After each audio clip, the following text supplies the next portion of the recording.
आचार्य भगवान ने कल हमें बता दिया था कि अब सर्पणी काल में भी धर्म ध्यान है, इसलिए आज वो कहते हैं कि एक बच्चे को कितना समझाया जाए।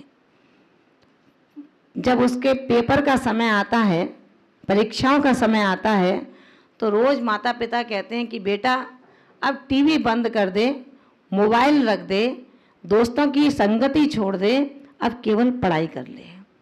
तुम्हारे परीक्षा के दिन बहुत कम रह गए हैं, पढ़ लोगे तो तुम्हारा प्रमोशन हो जाएगा, और नहीं पढ़ोगे तो तुम जिस कक्षा में हो उसी में रह जाओगे।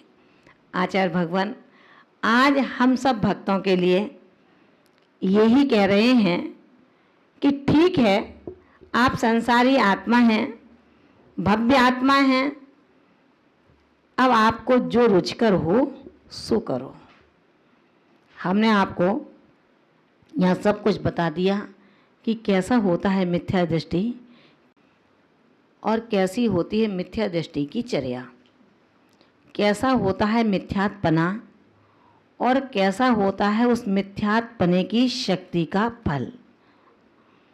अब आचार्य भगवान कहते हैं 57वीं गाथा में कि अब आपको सब मार्ग बता दिए, एक और खली का टुकड़ा है और एक और चिंतामणि रत्न है।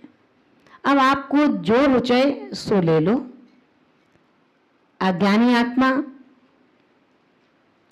देह को संभालता है, देह रूपी खली को पसंद करता है, और ज्ञानी आत्मा चिंतामणि रूपी आत्मा को प्राप्त करने का पुरुषार्थ करता है। आचार्य भगवान कहते हैं असुहादो निर्याओ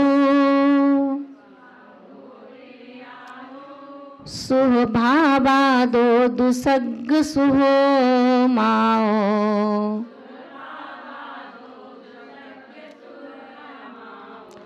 दुह सुह भावम जान दो जमते रुच्चेदितम कुज्जा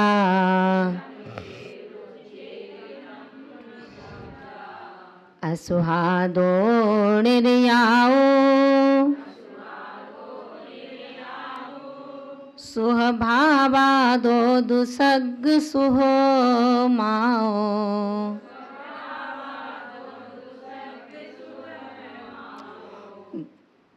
दह सुह भावम जान दो जमते रुच्चेदितम कुज्जा।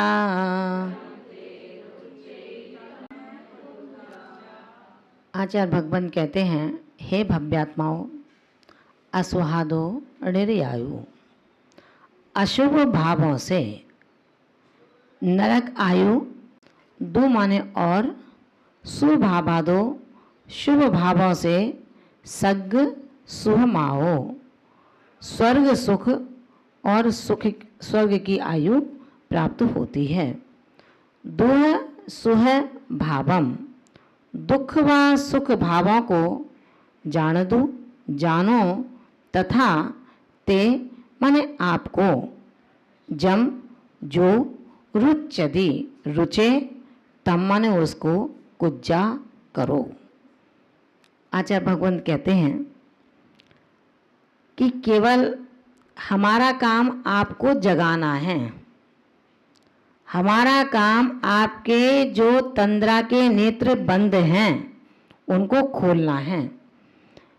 केवल गुरु अपना मार्ग बता सकते हैं, सही मार्ग का चयन आत्मा को स्वयं करना होता है। उंगली पकड़ कर के एक पिता अपने पुत्र को कब तक चला सकता है? जब वो चलने लगता है, दौड़ने लगता है, तो पिता की उंगली का अवलंबन भी छोड़ देता है। आचार्य भगवंत कहते हैं हे भव्यात्माओं, अशुभ भावों से नरकायु के असह दुख और शुभ भावों से स्वर्गों के उत्तमोत्तम सुख प्राप्त होते हैं। सुख दुख नरक और स्वर्ग को अच्छी तरह से समझो और उसमें से फिर आपको जो भी अच्छा लगे उसके लिए पुरुषार्थ करो। आचार्य भगवंत कहते हैं पंचम काल में आने के लिए भी कोई अपन ने कम पुरुषार्थ नहीं किया।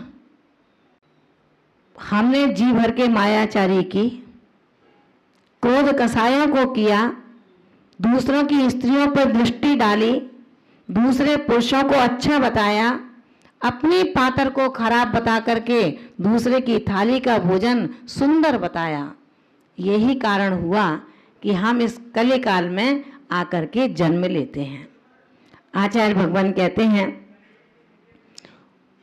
सूर्य का उदित होना और अस्त होना ये प्रकृति का धर्म है। संयोग और वियोग होना ये भी प्रकृति का धर्म है, लेकिन उस संयोग वियोग में अपने परिणामों को संकलित करना, दुखमय करना, ये हमारे भावनाओं की विकृति का धर्म है। क्योंकि जब तक हमारे परिणामों में विवाह परिणति का जन्म नहीं हुआ, तभी तक ये आत्मा विचार करता है कि ये तो मेरा है, इसने कैसे ले लिया, ये इसका है, मैं क्यों लूं। जब तक विभावों की विकृति हमारे परिणामों में रहेगी, तब तक हम अपने स्वाभाविक परिणमन को कभी भी कर नहीं पाएंगे। और जिस दिन हमारे विभाव की परिणति हट जाएगी, उस दिन हमारे स्वभाव का परिणमन स्वयमेव हो जाएगा। अपने स्वाभाविक परिणमन को करने के लिए हमें प्रति समय अपने धर्म ध्यान को टटोलना चाहिए, धर्म ध्यान को खोजना चाहिए। कैसा है वो धर्म ध्यान? जहाँ पर परिणामों में विकृति की संभावनाएं हों, उस स्थान को छोड़ दें। जहाँ पर आपस में संक्लेशित परिणामों का या माहौल का जन्म हो रहा हो, उस स्थान को छोड़ दें। और जिस संगति के माध्यम से मेरे स्वभाव का घात हो रहा हो और विभाव का जन्म हो रहा हो, उस संगति का त्याग कर दें। आचार्य भगवंत कहते हैं धर्म ध्यान से युक्त आत्मा जिसने धर्म को खोजने का मन बनाया है, आचार्य भगवंत कहते हैं वो कभी धर्म नहीं कर सकता। बड़ा विचित्र और विपरीत बात लग रही होगी आपको। जिन्होंने धर्म को खोजने का मन बनाया है वो धर्म नहीं कर सकता, लेकिन जो धर्म में खो जाने को मन बनाता है, जो धर्म में खो जाता है, जो धर्म में हो जाता है, जो धर्म को अपना स्वभाव बना लेता है, ऐसा वो आत्मा धर्ममय हो जाया करता है। जिसने धर्म करने के लिए मंदिर की शरण ली, मंदिर धार्मिक क्रियाओं को संपादित करने का स्थान तो हो सकता है, लेकिन मंदिर धर्म करने का स्थान हो ऐसा नहीं है। धर्म तो कहीं पर भी हो सकता है, धर्म स्वभाव की परिणति है, धार्मिक क्रियाओं की प्रवृत्ति ये मंदिर का स्थान है।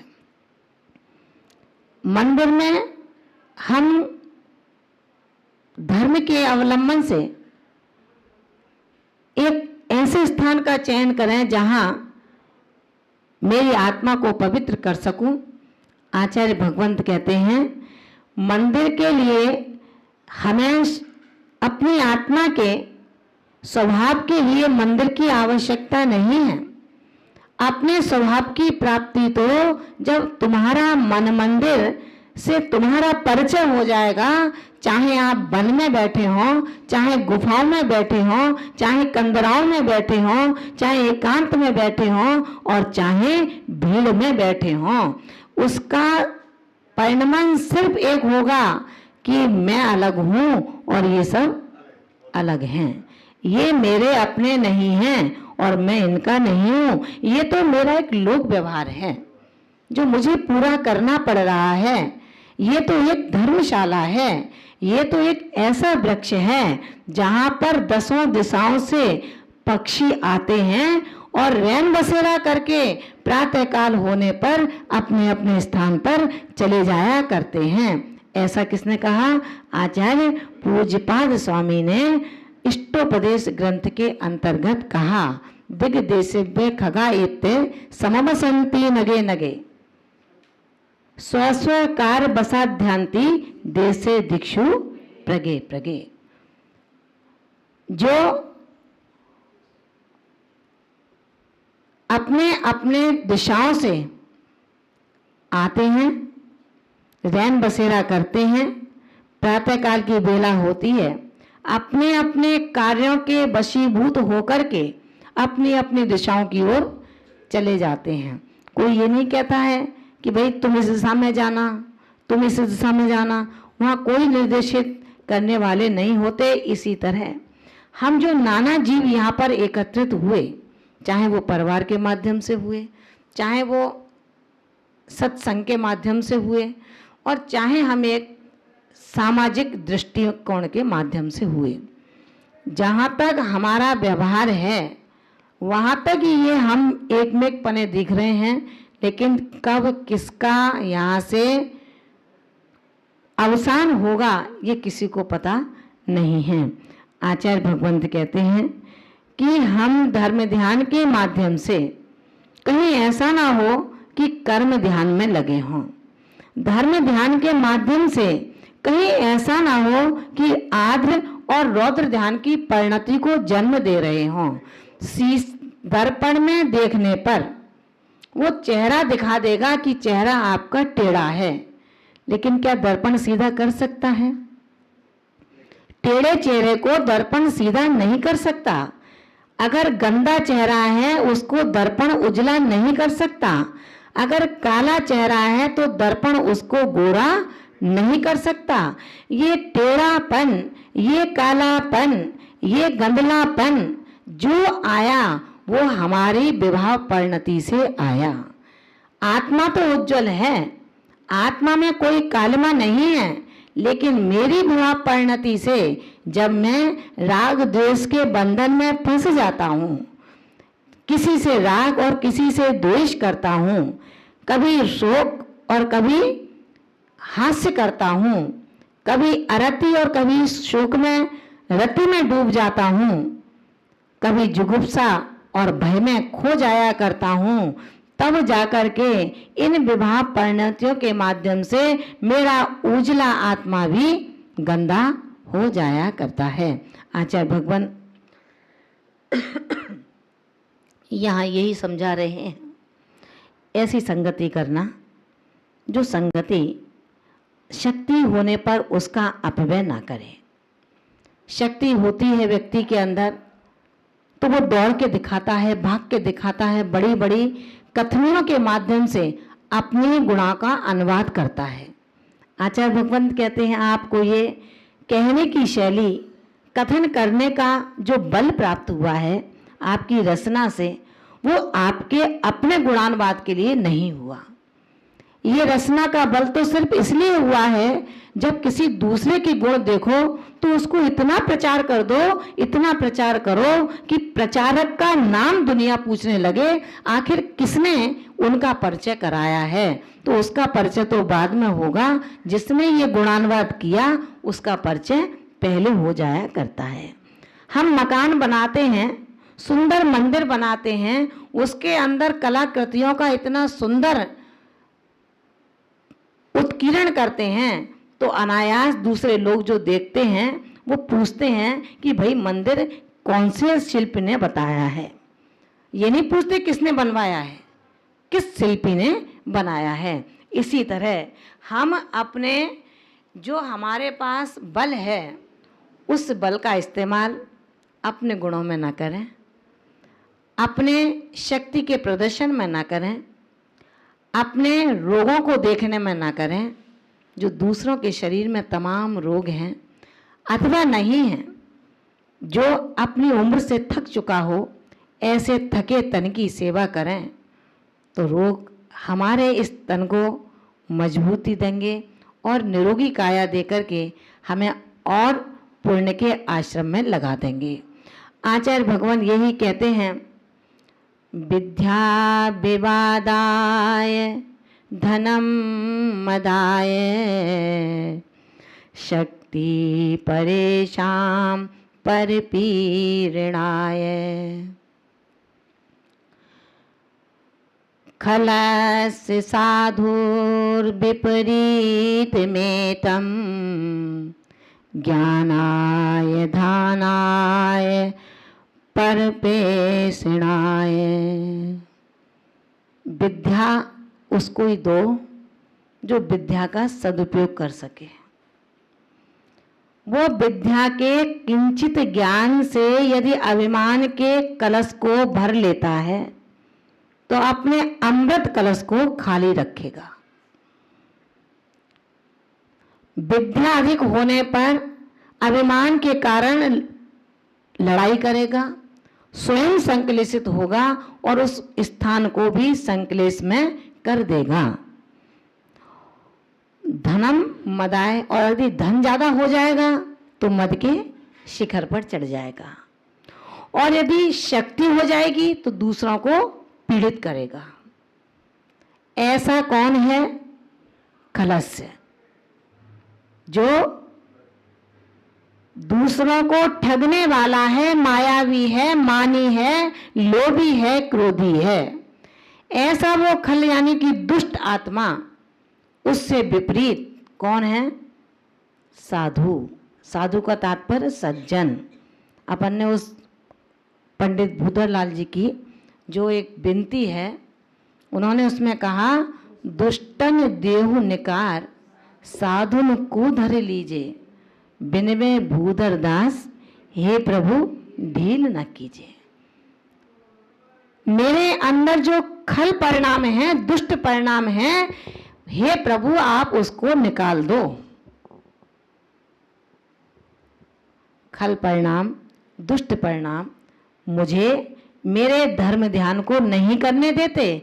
धर्म ध्यान करने बैठता हूं और वहां पर आद्र और रौद्र ध्यान का शुभारंभ हो जाता है। ना जाने हमने अपनी जिंदगी में कितने ऐसे कर्म किए होंगे जो नहीं करने योग्य थे।